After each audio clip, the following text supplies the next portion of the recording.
on urban education. My name is Ingrid Stossel, and I'm here today with... My name is DeAndre Thompson, and the people I interviewed for this project were an 18-year-old male high school senior, a 34-year-old female medical sales representative, and a 27-year-old male geography teacher and coach.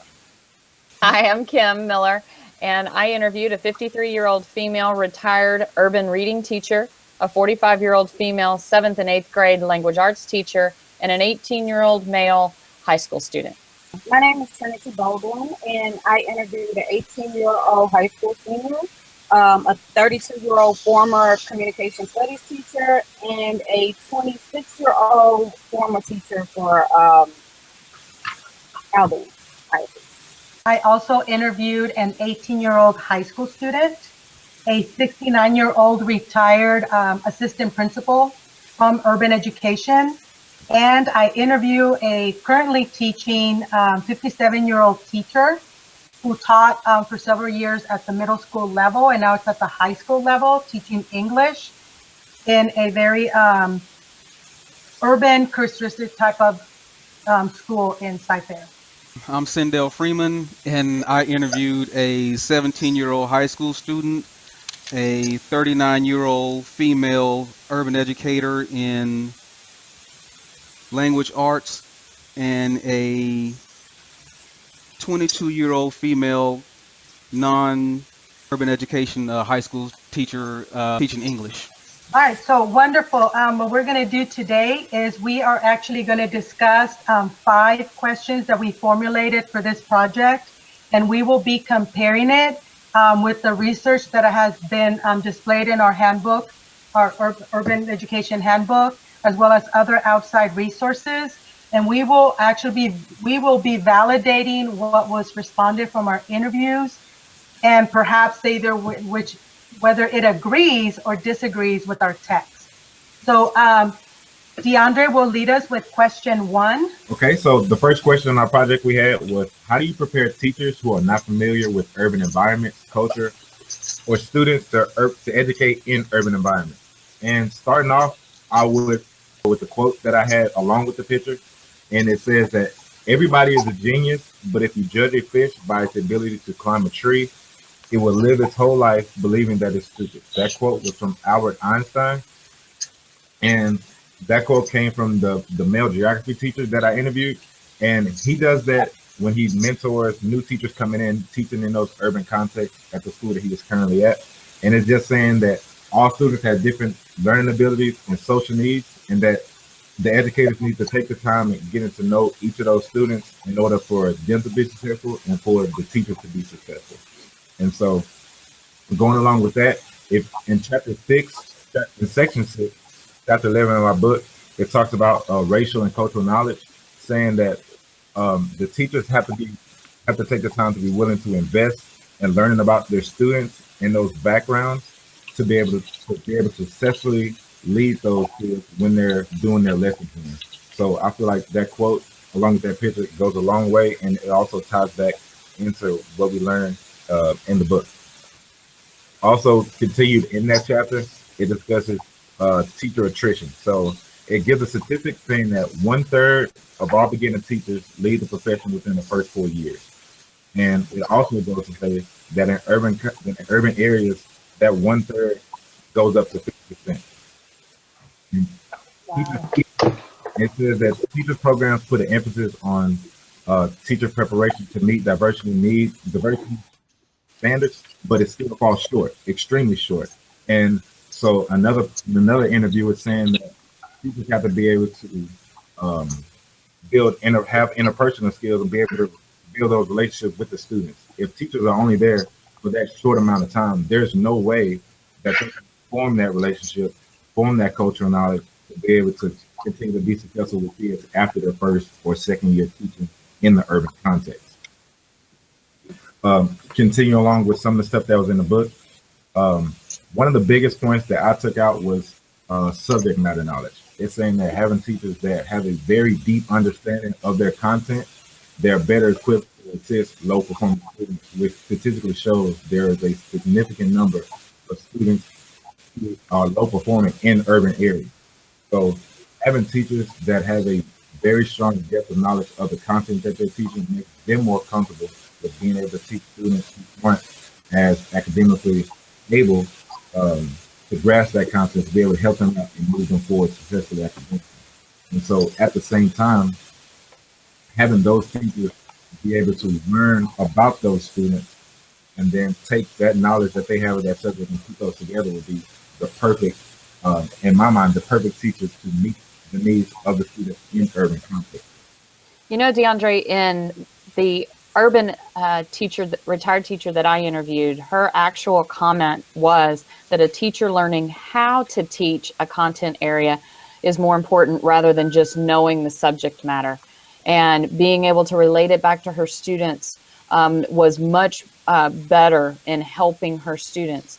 So that required her to really be more prepared coming in. It wasn't enough just to know the topic, but they had to know how to teach in the environment in which they were looking for. So I think that actually speaks to exactly what we were looking at.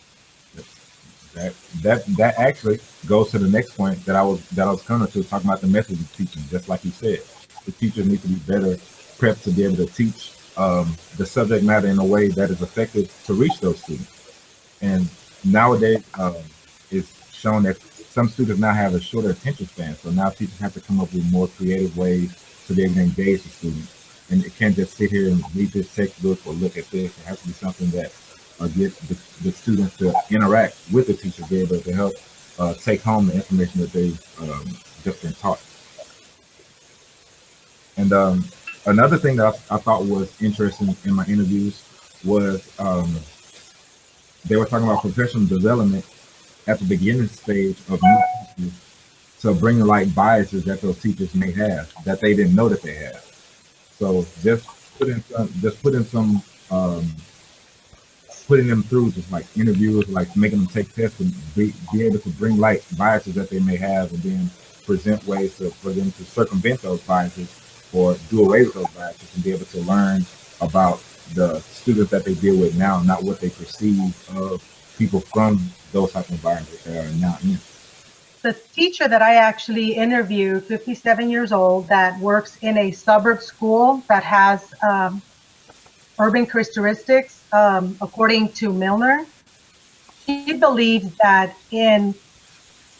there's so much bias in our schools when we actually segregate data on testing assessments, because she says that when we actually divide the students into subpopulations, such as African American, Hispanic, Asian, white, and others of multi-race, she believes that when we're comparing these statistics, it creates a bias itself. So I found that very interesting, being that this teacher has experience. But I would like to actually contrast her to the one that I received from the 69-year-old retired principal, AP, assistant principal. And she said that she believes that teacher preparation should include an annual paid internship. I believe that the compensation comes from the experience that we learn from teachers that are in the field.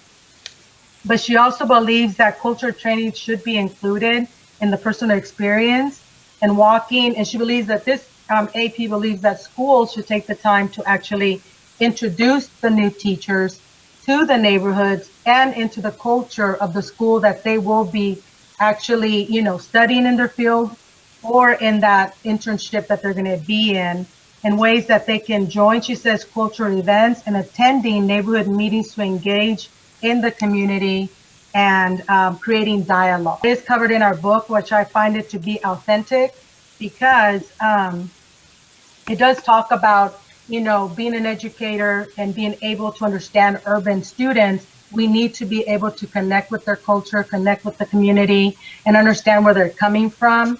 And I will actually quote, I believe this, Sindel, you wrote this on one of the blogs that we created in the classroom, and you said that teachers tend to go to work and leave, so they leave that environment, don't really necessarily look around or really, digest the truthness of where children are coming from. And that's very true. So, being educators is not about just having this job where you come and go from, but it is investing that time to get to learn about the students and their environment and their families and the community. I had the pleasure of meeting Dr. Milner at Texas A&M about 2 days ago, and he also said that, because this goes into the bias, so I feel like I have to bring this up, and he said that the problem is it's how we see things, how we view situations in education, such as, he said, we're always talking about accountability gap. He says, but how we should really be looking at things is opportunity gaps, instructional gaps, community gaps, meaning that instead of looking at the big picture, focus on just curriculum and instruction, that there's a gap in saying, get to know your students, get to know their communities, really invest the time to show that you care and create those bonds so that the students can feel safe and be more willing to open in the classroom. Would anyone like to add to question one? The only thing I found interesting was in the people that I interviewed, the 7th and 8th grade language arts teacher, she's only taught in a suburban area, and she felt like that the articles that they have them read at school was enough to be qualified to go into an urban environment. And I just thought that that was very telling, in that it shows until they've experienced the urban environment, we just don't get it. She has taught in nothing but a suburban environment. And then my high school student, he was like, just talk to them, get to know them. That's what you need to do with students. So I thought that was very interesting too. And piggybacking off your first point and off English's last point, the 18-year-old that I interviewed, he said that teachers not taking into account the student's life outside of school was something that he thought should be accounted for, because he misses school sometimes because he works to help his grandma take care of the house, or he missed school because he's either working late or he's sleeping or he has to go to work and he's not able to change his schedule. But for him, being able to provide for his family, he values his education, but at the same time, if he doesn't have a roof over his head, it'll make him attaining that education even more difficult. So he's saying that teachers taking into account students' lives outside of school instead of just seeing them as a problem for not showing up also can help with teacher-student relationship and kids in those contexts, because he's not the only one going through that type of situation. I will add to that. I think it's a very valid point and an excellent point, because I have also just talked to, random high school students, and they have told me where they find it very unfair that teachers, tend to find them extremely accountable for missing work or missing days, and the school finds them accountable. Again, everybody has a story and everybody has, certain circumstances that they need to deal with on a daily basis. And I have heard high school students say, we need to know what they do outside of school, because some of them do have to work. And like you said, be providers and, feed family members and have a roof over their heads. So if anybody doesn't have any more input to go along with question one, we can go on to the next question. Question 2 reads, scholars define students from an urban areas as resilient rather than having an individual trait. What solutions would you propose to help urban students overcome the lack of financial resources to gain a college prep ready education? Okay, so I will start with the 18-year-old in response to that. And the 18-year-old said, fundraise a tutoring program to be held in the school itself or at a local community college to help resilient students. I really thought this was really thinking outside the box for an 18-year-old, being that, he immediately connected the concept of high school resilience and then college community preparatory type of experience, because I believe that, some of the schools are already doing that, right? When they offer AP courses and dual credit courses, but to what extreme? I've never heard of I would say maybe a thorough correlation where our students allowed to go and tutor in these to be a tutor in the college environment if they're taking an AP course. If you're being accountable for the work why shouldn't colleges also take a stand or a participation in preparing students? And then the 57-year-old from a suburb high school, she said that a school which I teach offers classes to help parents help their children with their academics. If this was a school norm, the graduation and GPA percentages would rise. Now, I find this again interesting as well because our book does discuss how some parents do not have the education or the skills to help their children with schoolwork. So, I mean, I guess something we should ask ourselves is it a school's responsibility to actually educate parents as well? Should we be responsible for educating, our parents as well? Is that our responsibility? Does anybody want to cover some of that, and I'll come back to that question and cover with research as well? I'll interject with some of the interviews I had. Hold on a second. No, go ahead. There was really two main things that I found out about the resiliency and preparedness for urban education students in the next level. One is that a lot of them said that the education system now in the state of Texas is so much geared towards passing standardized testing rather than getting students prepared for higher level education. They think that should be done away with or tooled with dramatically. And the other thing that I saw was one of the people I interviewed, he co-teaches a special education course. In special education, they have hard meetings where the teacher, the principal, and that student parents come and we formulate a plan for that student to be successful academically. And he feels like those art meetings should take place with the regular ed students as well. So when there's parent-teacher night, or whenever the context maybe what a parents have to come up to the school, there's a plan mapped out like on paper for that particular student. There's a map for that student's success academically, and the teacher, the parent, and the student like all sign a contract saying we will take these steps going forward to be able to make sure that this stuff gets done. Okay, so Garmezi from 1983, I do have a research here that they describe individual characteristics of resilient students in high poverty areas as areas that need to succeed in helping these students advance. And they're saying that it is includes I guess the characteristics are a wide array of social skills, positive peer interaction, and high in social responsiveness to sensitivity, obviously with intelligence and empathy. So in other words, it's resilience. It's argued that is it a trait or is it not a trait? Certain research argue different aspects of it. On page 75, where it starts on our handbook, they do say that it's not a trait, that it could be a characteristic, and it's a characteristic that can be built upon based on having an educator that gives these students what they need, and that they use their experiences in their environment to build resilience. So I wanted to conclude this question for me with the AP that has retired. Her entire career has been in an urban education, and she had some very unique and different points to address compared to all my other findings. And she says that that urban students are very intelligent, that they are big dreamers, but being in an inner city, it's just a very depressed community. So it's very hard for them to pursue those dreams because, they're so stressed with their environment.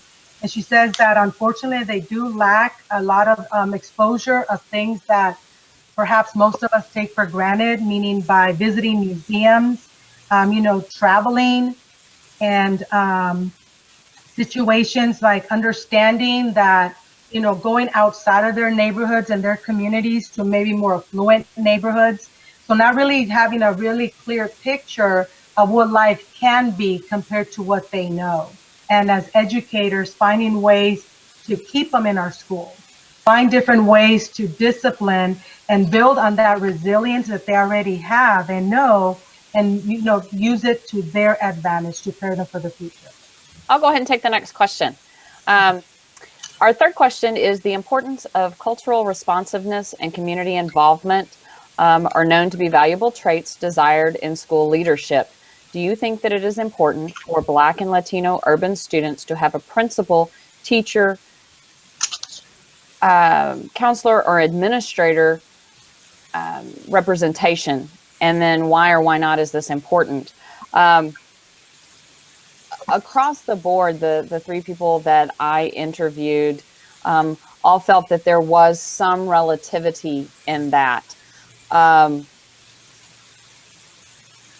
But at the same time, those that had not been in the urban environment didn't see it as just as important as did the teacher who had been in the urban environment. It speaks a lot to the cultural responsiveness of the people working with the students. You know, in our text, in section 6, chapter 19, we talk a lot about the cultural responsiveness. We talk about the importance of picking the right teacher or administrator in sections of our book. Everyone felt that it was important, but just not to the same degree that those from urban education feel that it's important. So to me, this particular question, from going through the readings and looking at what cultural responsiveness means, meaning that they need to be able to understand the environments they're coming from. They need to be able to take material and relate it in many different ways. A good culturally responsive educator is going to take material that they have and be able to present it in a way that helps every student learn something, if nothing else, the material that they're trying to get across, but also from different perspectives. They're going to learn about different cultures, which is really important. Having that administrative person in that same understanding is really important, because then they can help support them in the classroom. The students feel as though they have some extra support, even when maybe they have a teacher that's not as culturally responsive. And those are the things that came out in the interviews that I came through. Did anybody else get anything any different from that? I did. Can you guys hear me? Yes, we Yes. can, Trinity. Okay. So every single person that I asked, both the teachers and the high school students, said that it was important for Black and Latino students to have that representation.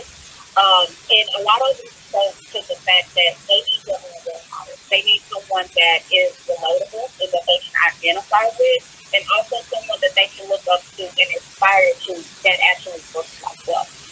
One person brought up Barack Obama's presidency and the fact that most Black boys or Black children, period, never thought that they could be president. It wasn't even something that they aspired to, versus now to feel that from them. So how important it was just to have that representation at the White House, it's the same for a lot of other students. And that's sometimes they also are able to open up a little bit quicker because they have some type of recent ground. And even from my personal experience, I can say that I need for someone to be able to identify with what it is that I'm going through, the cultural differences between a problem at my house and more things that even cause PTS or things of that nature. So there's also another problem with other communities and stuff, as has been mentioned, the incarceration and kids that are actually providing. Well, for some people, that's going to be the home. And for others, that's a door.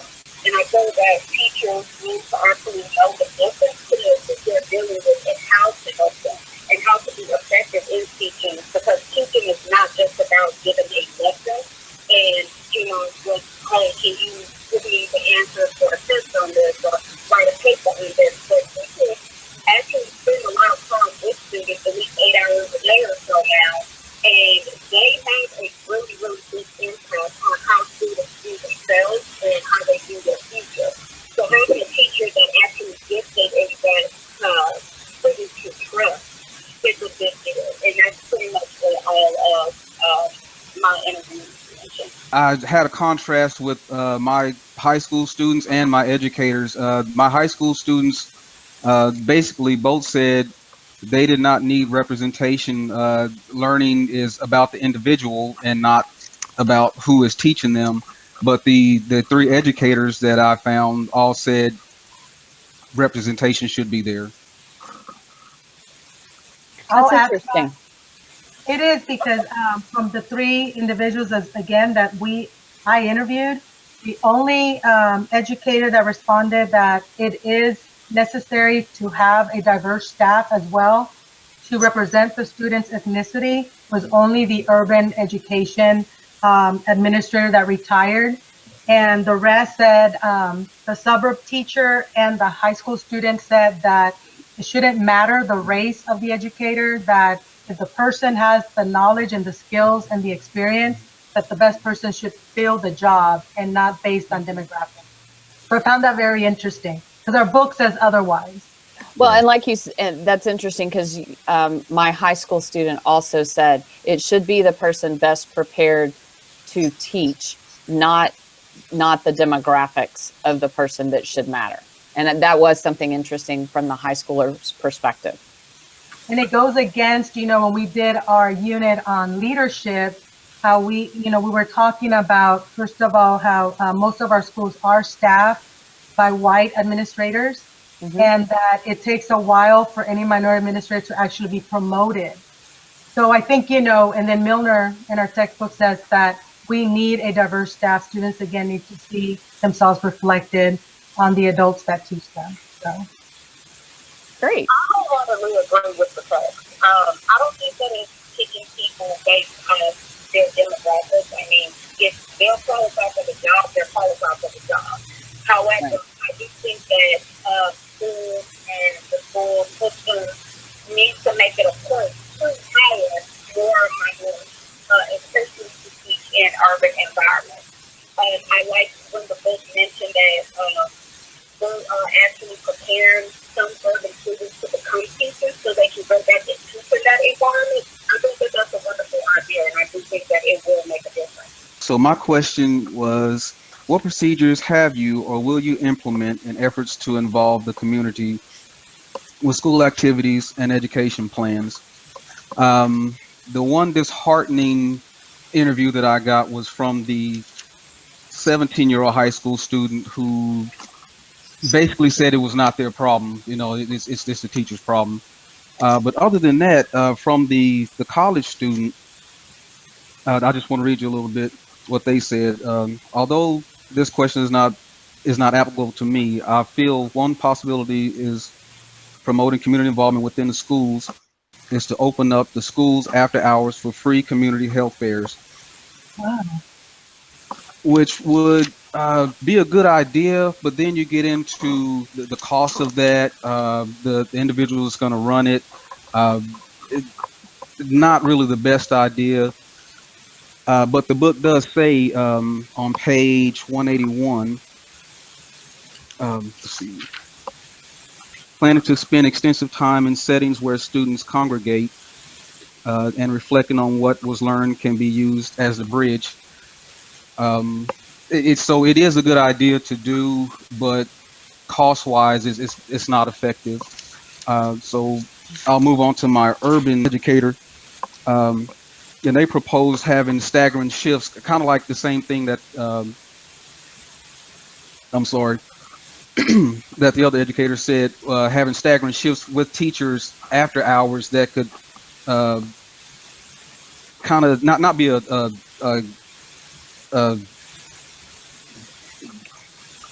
losing my train of thought, not trying to be that bridge, the gap for them, but to be that resource. Let's see, and I'll move on to my college student. My retired educator suggested home visits, which would be the most feasible idea since it's not a group thing that would happen. It's more of a one-on-one. That way you can deal with the individual and discuss things that they might not feel comfortable discussing in a community environment. That could kind of delineate any of the barriers that the student might have or to like we discussed in the other questions, to get that understanding of why there is a problem with the learning. Yeah, one of the things that my urban educator mentioned was, as school events are coming around, having a lot of discussion in the classroom, but then once the event is over, talking about the event once it's over, because it's like the event happens and it stops, it goes away, where this would bring back to the classroom some things that they could learn from the events that they had and help. That was something that she had experienced that was really beneficial. I think that I'm very pleased with the responses I got from all 3 interviews in pertaining this question. Like the high school student said, hold public meetings where the parents are involved, make sure that they understand the importance of attending socials, sports games, and fine art events. The other high school teacher said that, the school does a lot to communicate with parents, whether it's Twitter, Facebook, Remind, email, and so these social gatherings and invitations to the school. But I would still say that overall, the urban educator kind of targets everything, because she talks about finding a volunteer, meaning a parent representative for the school that is able to address needs and concerns among the community, because it's a safe zone, meaning that that person is more likely a member of that community and people feel comfortable talking to them. I actually had my high school student said something that I thought was really interesting for this question. She suggested teaching outside of the classroom and actually getting involved in the environments, like getting sponsorships from maybe churches or like local HEBs and different things like that, museums, to where you're actually getting more community involvement and also teaching at the same time, but it's just not confined to the classroom. So I thought that was pretty interesting, and it might help the lack of financial resources. I think anytime we can get out of the classroom, it helps. It helps. Right. Okay, so question 5. Question 5 is actually, how do you discuss racial issues in your classroom? And so I found a couple of things in the book on page 436, and it says Black social, economic, and civil concerns will only be addressed when they intersect or converge with those of whites. Another one that I found was privatization reflects ideological positions that treat schools like a business and ignores the citizenship and the value of the different cultures, basically. And I found that really interesting, because I do think school is treated like a business, to where in certain businesses you're not supposed to pray or you're not supposed to speak on certain things. They want to keep it professional. And I feel like schools have kind of took that context. Every single one of my interviews that I received back said that either race was not discussed very heavily or open discussions were the key. However, they're not really having those discussions very often, but they're open to it, and they feel that when things come up, they would like to let students express themselves. However, like I said, some of them also feel like it's not really talked about in the classroom very often. So those were from my high school and my 2 teachers. Those were kind of the 3 responses that I got. And I recall even being a substitute earlier this year, and certain things were going on with the whole immigration. And we got a whole email that they didn't want us speaking about it. And a lot of kids were being pulled out of class, and families were being deported on site and all kinds of things. But they did not want us to have a discussion about it, which I found pretty disturbing. And I think that things like that need to be addressed. If we're actually producing citizens and leaders for the future, they need to be aware of what's going on. So that was my findings. Would anyone care to add to that? I think the thing that I found that was interesting to me was my urban educator did not have a lot to say about dealing with racial issues, whereas my urban or non-urban teacher had a lot of issues with race in her classroom. And she said the way to deal with it was head on, open discussion, but also to keep it very factual, that was the best thing.